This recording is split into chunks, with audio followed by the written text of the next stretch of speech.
Our discussion is going to be about transparency challenges and solutions for the civil society. I think we have a lot to talk about as this issue is of particular importance for Cyprus. Transparency is rather something that is lacking in the Cypriot reality. So stakeholders, some of the stakeholders are here to speak about the problems that are causing this situation. Let me introduce the panelists. We have His Excellency the Ambassador of Sweden, Mr. Martin Hagstrom, the UNDP Information Integrity and Youth Specialist, Josip Ivanovic. Mrs. Eleni Karaoli is with us, a legal consultant at Civil Society Advocates, and Aphrodite Kyriakou from the Cyprus Integrity Forum.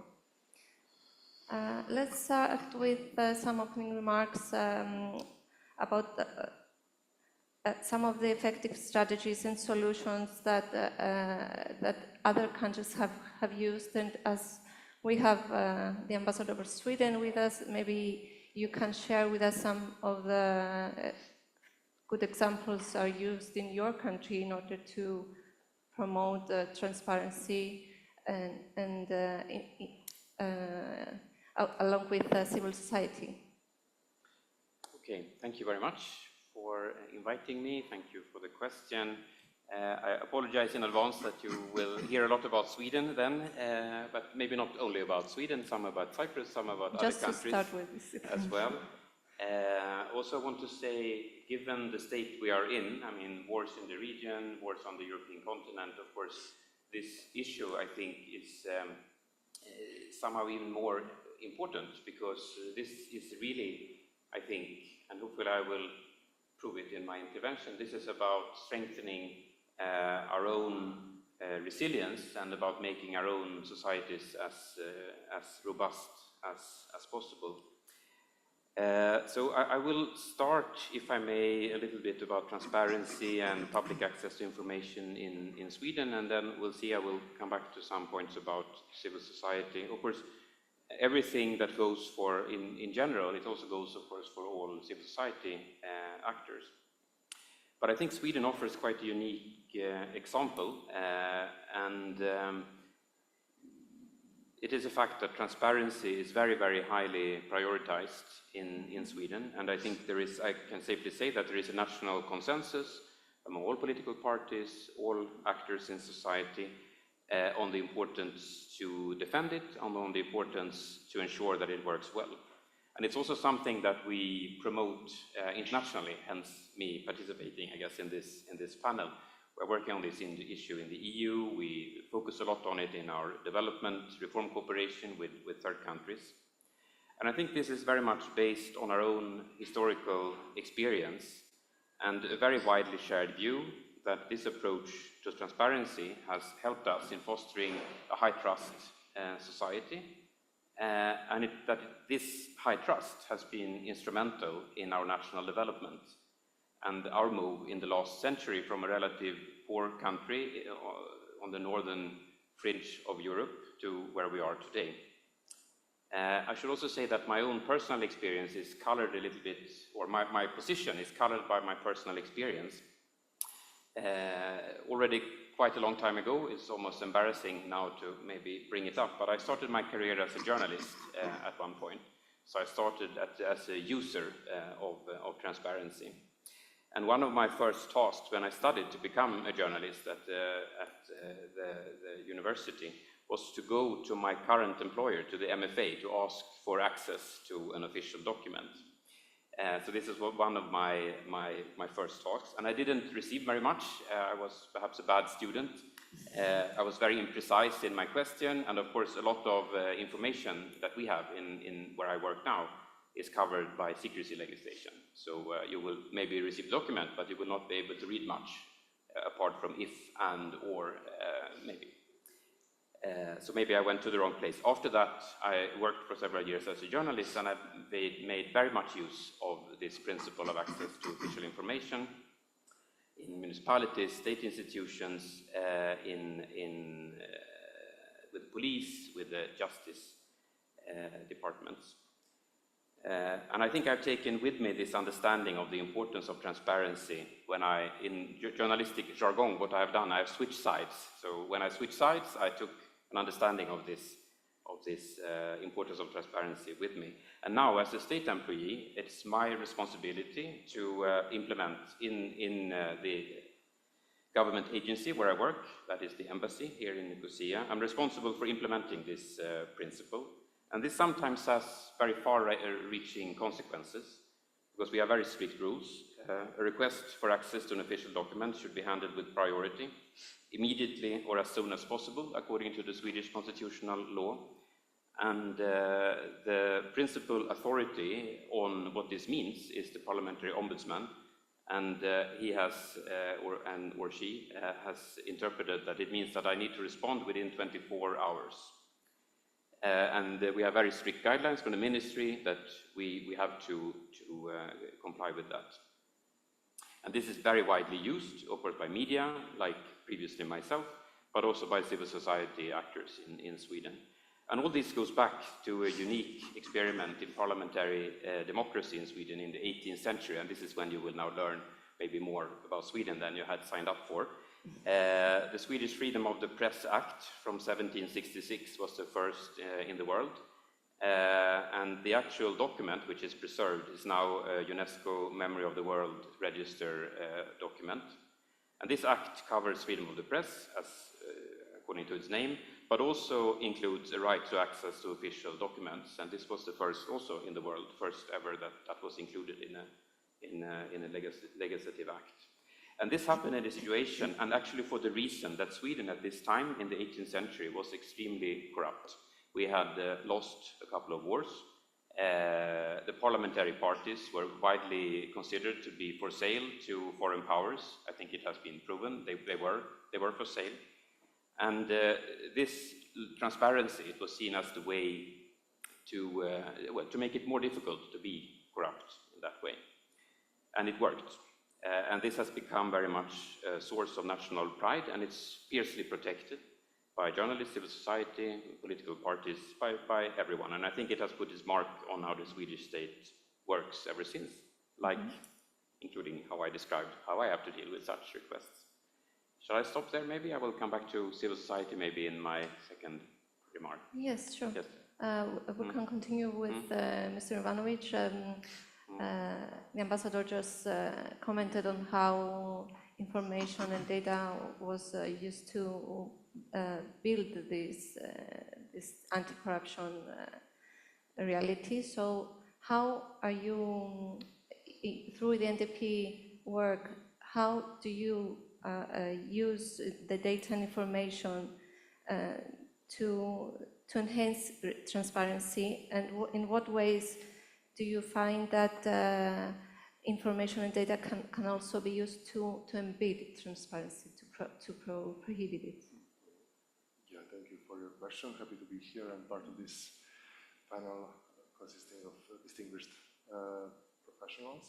I'll approach this topic from a slightly more pessimistic angle, unfortunately. UNDP does a lot. We have a range of measures to address, to promote information integrity, transparency, to try to kind of bring some clarity in this kind of all-encompassing information pollution of our time. But before starting, I'll try to just kind of reflect on the sources, because we at UNDP like to kind of deal with things in a comprehensive manner and try to find interlinkages wherever possible. And our angle is maybe, if I can kind of trace it back all the way to the issue of democratic backsliding, which is kind of a fact, a sad fact for the past 7-8 years. There are interesting findings from International IDEA in a report in 2022, which says that between 2016 and 2021, more countries moved to the direction of authoritarianism than to the direction of democracy. And then we have the Human Development Report published by UNDP, which says that we are witnessing a democracy paradox where the vast majority of people around the globe want to live in democratic societies, but at the same time they support leaders who are somehow harming democratic institutions. And this brings us to the issue of disinformation and information pollution and divisive narratives, and also kind of narratives that are somehow obfuscating the clarity around important issues. So to tackle this issue in a manner which would have at least which would have a chance to oppose this widespread phenomenon, we need to work with governments. We need to try to convince legislators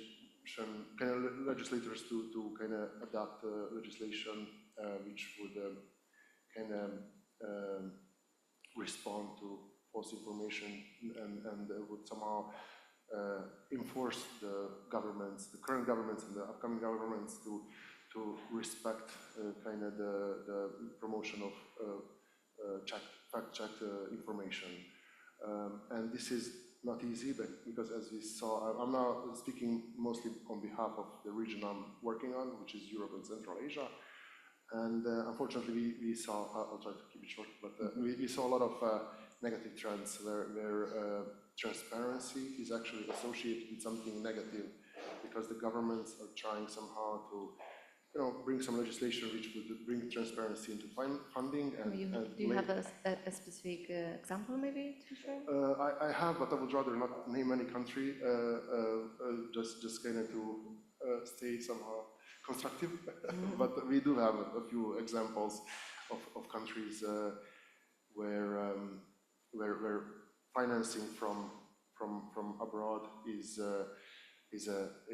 viewed in a very negative way, and this law on transparency is actually serving to label those societies as agents of foreign interest, and that's something that is unfortunately present in Europe, in Asia, in different continents actually. Every continent has that, and this is something that we want to oppose by empowering the civil sector. Now I will jump to these positive measures. So the civil sector can be empowered through different means. We can have programs like information literacy program, enhancing, awarding or organizing some kind of excellency programs for journalists, promoting professional journalism, working with young people and universities to promote information literacy as a module. But we also need to step up with this technological race. So we need to be able to respond to the AI-generated content, which is also present in our social platforms and everywhere. And to do that, UNDP also has some kind of AI-powered tools for monitoring and promoting fact-checking as a tool to somehow counter the effect of disinformation. But at the end of the day, our goal is to involve large coalitions around this and to show that there is light at the end of the tunnel. So there is accessible fact-check information, which is very rare, unfortunately, because since the era of fake news and people started kind of contesting news coming from credible sources, and this is the struggle we are now facing. I'll share a bit more about the technological tools we are deploying, but I'll stop here not to take too much time. Okay. Thank you. Sure. So, Mrs. Karaoli, so what are the obstacles that NGOs are facing in their effort in promoting transparency? Yes, thank you. Thank you for the initial remarks. The organization I represent today, Civil Society Advocates, it's a non-government organization. That's a not-for-profit. And coming from the third sector, as we all know it, I mean, NGOs, civil society organizations being the third sector, government, business sector, and CSOs, we believe that we play a crucial role when it comes to transparency. I will say that, and I can distinguish three different aspects when it comes to the role of NGOs and civil society organizations in the transparency aspect. The first one, and I believe that it's the core role of all NGOs all over the world to be a watchdog, to promote transparency and to demand transparency and democracy and access to information. Access to information is a way to tackle this of information, easy access to information. And what is democracy if not transparency and access to information, equal information for all? So this is the first role of NGOs, I would say. The second one comes as an obligation from the governments, all the governments, not only the Cyprus government, everywhere. When you change policies or legislation regarding any sector and NGOs, we need to have consultation and dialogue. Otherwise, you change the law and the affected people don't know it. And then they wake up one day and they discover that 2,500 NGOs are diminished and deleted from the registrar. This is what happened in Cyprus back in 2020, right? So, and not only policies, but also how do we fund the NGO sector and the civil society organizations? When we have transparent public criteria, equal for all, then everybody can apply without secrecy to the same money. And if they're doing well, then they receive funding.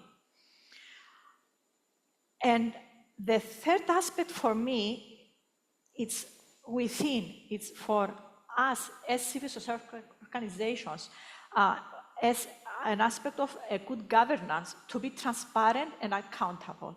Transparent and accountable to our members, our funders, the public. Because without the support of the public, we cannot work. So I think I will stop here as my first remarks, and then we can continue maybe later. Sure. Mrs. Kyriakou, maybe you can tell us a little bit about how education comes in use in promoting transparency, and how do we educate our youth to follow this path? Yes, thank you for inviting me as well. I represent also a civil society organization, which is also an NGO, non-for-profit, and an independent organization. And what we are trying to do is raise awareness in all layers of society, and this comes primarily through education. And in order to raise awareness in the public, you need to be able to communicate this. So one of the ways is usually through ensuring that you use simple language. This is important also when you're communicating with a younger audience. And we've had some experience in promoting stories in schools. So through this way, you can reach the younger generation, which eventually will become tomorrow's leaders, and those will be the people who will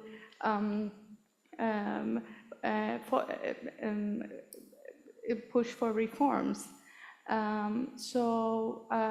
We have tried reaching schools and provide them with stories so they can cultivate the anti-corruption mindset. It is very important to note that it is a tool for everybody to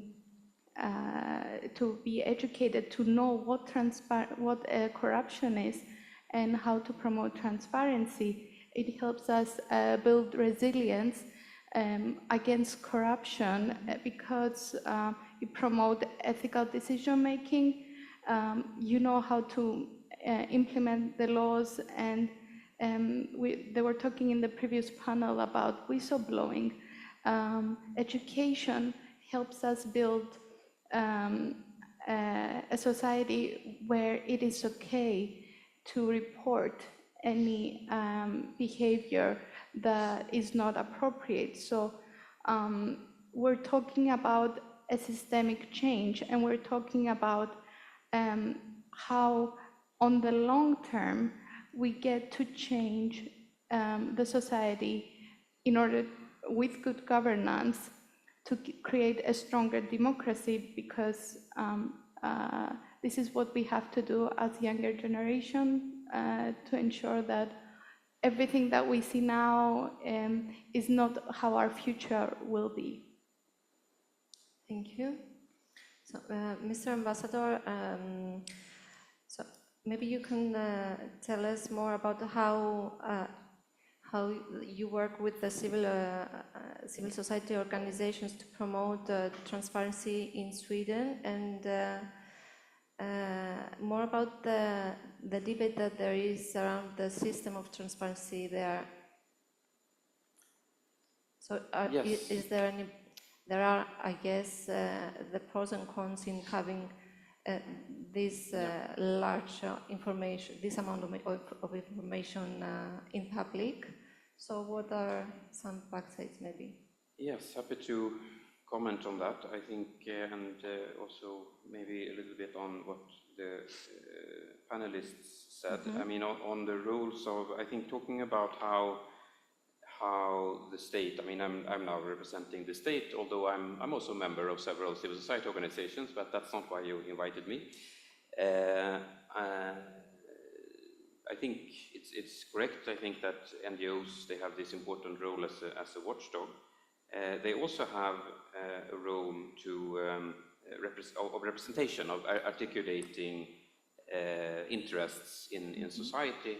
And I think this is particularly true. I mean, this can be for every kind of association, of course, but if it is a membership-based organization with like a democratic internal proceedings, it makes its case, I think, even stronger. And we have quite a number of such organizations. I mean, our democracy, it was very much based on these kind of organizations that started to develop. And sorry, again, I'm going back to history in the early 19th century. Late 19th century, and which still exist, although they are now much smaller. And that is another challenge, that people are now organizing in other ways. Especially younger people, so there's a lot more networked. It's, you know, people are, maybe they have a Facebook group or something, and then, okay, you win a lot, I think, as civil society organization by organizing like that in agility and in quickness, but it can be a challenge maybe with these like internal democratic procedures, possibly. So it means that you win on one hand, on the other hand, maybe you lose a little bit of your claim to represent a certain interest group. But I think, I mean, what you mentioned about consultations, I mean, this is something that is absolutely done, I think, to quite a large degree. We, as officials, we have a constitutional obligation to ensure that all issues, all proposals that we put on the table are, you know, have been scrutinized from all relevant directions. And this often means that we feel that we should organize some kind of hearing with interested civil society actors, for example. I've myself been involved in organizing such. I mean, I've been working with development cooperation in Eastern Europe and in Ukraine in particular, and there we have organized for Swedish civil society organizations involved in this. We have organized hearings actually every year, not only when we had like big decisions, just to hear their input. Are we on the right track as they see it? So that is one way. Another way, of course, is, this I understand is now, has been developed in Cyprus. Maybe you will say something about it. A more formalized consultation process. When you have a proposal for legislation or any other proposal really on any level, they are sent out for public consultation. So they are sent to public authorities, the most relevant, but also to the most relevant civil society organizations. And then they are published also, so anyone, any civil society organization, any individual can also comment on them. So that is one way that we try to do this, and I have understood that this is something that is being developed here as well. I mean, okay, you asked about this, and this is of course always a trade-off, transparency and personal integrity. I believe that there is a cultural factor probably here where the line is drawn, or well, many different reasons. But of course, with this very long history of a lot of transparency, I think we in Sweden, we have like this historical experience that this is how it is, you know, so it's not really being questioned in general. So probably we have an unusually high acceptance of transparency. But of course, sometimes we have there is a strong debate about it. One issue that has been debated many times is that all information about our income and the tax we pay is public. So anyone can learn, you can try after the discussion to ask for this information from the Swedish tax authority, and they will provide you with my income and how much I paid in tax.